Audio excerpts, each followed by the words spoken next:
Good afternoon. My name is Donna Smirniotopoulos. Welcome to my channel. This is Angry Taxpayer, and today is Thursday, August the 22nd, 2019. Today I want to talk to you about the CERC report. It's also known as the Connecticut Economic Resource Center. I encourage you to look at these city and town profiles for Connecticut.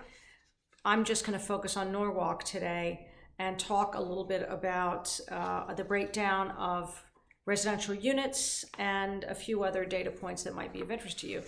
So we have a total of 35,000 residential units in the city, and 47% of those are single family units. We are at 20,000 owner occupied dwellings. That is 61% of total units are owner occupied. That is below the county level of 67%, not a surprise because we're a city. And it's also below the state level, which is 66.5%. Other interesting data points here. We hear a lot of talk about how high rents are in Norwalk and how no one can afford to live here and people are forced out because the rents are too high, and this is why we need to saturate the market. I mean, according to one well-known planning commissioner, if you saturate the market with apartments, the rents are going to come down and it's going to make it more affordable, and all those coveted millennials are going to move in and they're going to support all our businesses. So far, not working. We've added a couple percent in rental apartments, and we're not seeing the desired results in terms of economic stimulus.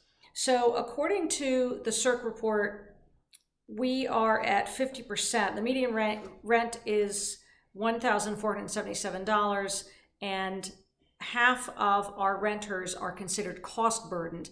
And cost burden is defined by are you spending more than 30% of your income on rent? Now, this is a very old formula for determining what is sustainable in terms of rent. We don't spend as much on food in terms of our total income as we used to when this formula was devised.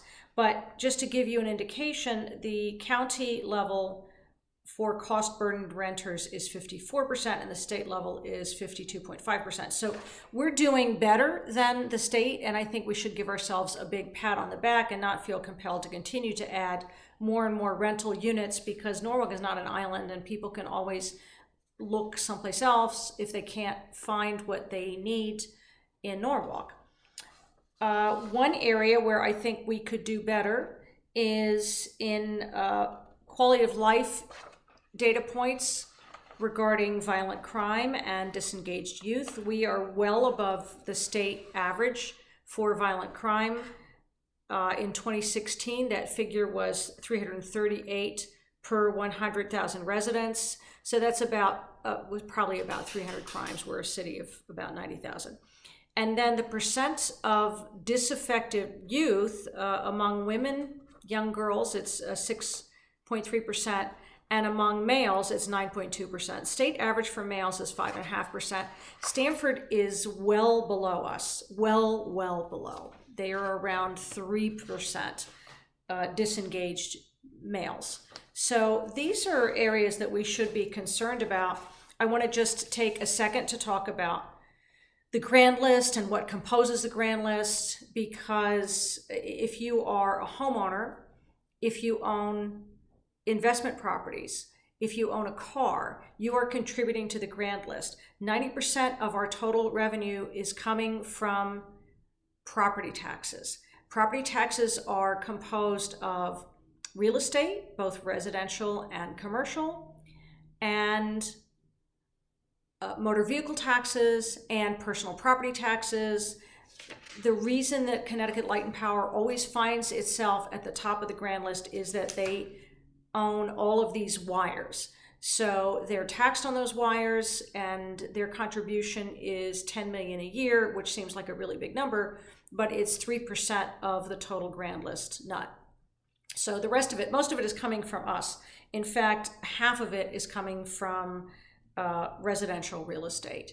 And according to the CERC report, 2/3 of that is 60% of that rather is owner occupied. So, owner occupied homeowners are, we're contributing a lot of money to the budget. We should be paying more attention, especially when the quality of life indicators are a little concerning.